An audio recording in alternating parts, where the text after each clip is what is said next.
As Três Filhas da Bíblia. Sob este título, o Sr. Hippolyte Rodrigues publicou uma obra, na qual prevê a fusão das três grandes religiões oriundas da Bíblia. Um dos escritores do jornal Le Pays faz a respeito as reflexões seguintes no número de 10 de dezembro de 1866. Em nota está Les Trois Filles de la Bible. Quais são as três filhas da Bíblia? A primeira é judia, a segunda é católica, a terceira é maometana. Compreende-se logo que se trata de um livro importante e que a obra do Sr. Hippolyte Rodrigues interessa especialmente os espíritos sérios que se comprazem nas meditações morais e filosóficas sobre o destino humano.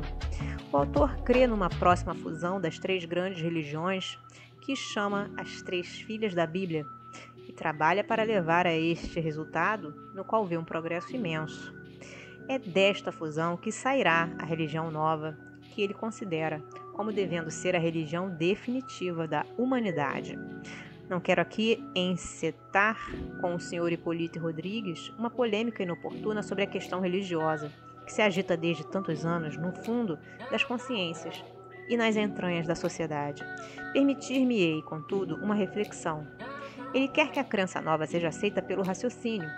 Até hoje não há senão a fé que fundou e manteve as religiões, por esta razão suprema. Quando se raciocina, não se crê mais. E quando um povo, uma época, cessou de crer, logo se vê desmoronar-se a religião existente, mas não se vê surgir uma religião nova. A de Césena. Esta tendência que se generaliza de prever a unificação dos cultos, como tudo que se liga à fusão dos povos, a diminuição das barreiras que os separam moralmente e comercialmente, é também um dos sinais característicos dos tempos.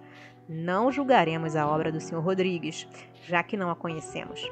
Também não há por que examinar, no momento, as circunstâncias pelas quais poderá ser atingido o resultado que ele espera e que considera, com toda razão, como um progresso. Queremos apenas apresentar algumas observações sobre o artigo acima. O autor labora em grande erro ao dizer que, quando se raciocina, não se crê mais.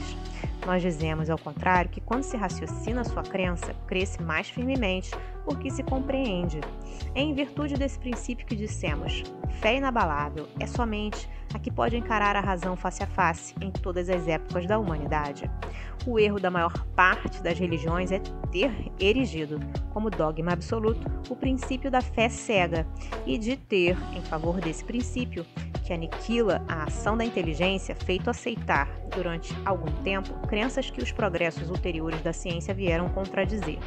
Disto resultou, em grande número de pessoas, a prevenção de que toda crença religiosa é incapaz de suportar o livre exame, confundindo, numa reprovação geral, o que não passava de casos particulares.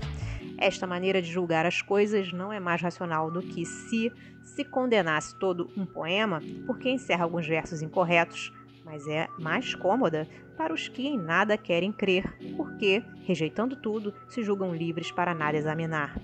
O autor comete outro erro capital ao dizer: quando um povo, uma época, cessou de crer, logo se vê desmoronar-se a religião existente, mas não se vê surgir uma religião nova. Onde ele viu na história um povo, uma época sem religião? A maior parte das religiões surgiu nos tempos recuados, quando os conhecimentos científicos eram muito limitados ou nulos. Erigiram como crenças noções erradas, que só o tempo podia retificar. Infelizmente, todas se fundaram sobre o princípio da imutabilidade, e como quase todas confundiram, no mesmo código, a lei civil e a lei religiosa, disso resultou que, em dado momento, tendo avançado o espírito humano, enquanto as religiões ficaram estacionárias, estas não mais se encontraram à altura das ideias novas. Então caem pela força das coisas, como caem as leis, os costumes sociais, os sistemas políticos, porque não podem corresponder às necessidades novas. Mas, como as crenças religiosas são instintivas no homem e constituem, para o coração e para o espírito, uma necessidade tão imperiosa quanto a legislação civil para a ordem social, não se aniquilam, transformam-se. A transição jamais se opera de maneira brusca, mas pela mistura temporária das ideias antigas e das ideias novas. é, de início, uma fé mista que participa de umas e de outras. Pouco a pouco, a velha crença se extingue, a nova cresce, até que a substituição seja completa. Por vezes, a transformação é apenas parcial. Então, são seitas que se separam da religião mãe, modificando alguns pontos de detalhe. Foi assim que o cristianismo sucedeu ao paganismo, que o islamismo sucedeu ao fetichismo árabe, que o protestantismo, a religião grega se separaram do catolicismo. Por toda parte, vêm-se os povos não deixar uma crença, senão para tomar outra, apropriada ao seu adiantamento moral e intelectual, mas em parte alguma à solução de continuidade. É verdade que hoje se vê a incredulidade absoluta fazer-se passar por doutrina e ser professada por algumas seitas filosóficas.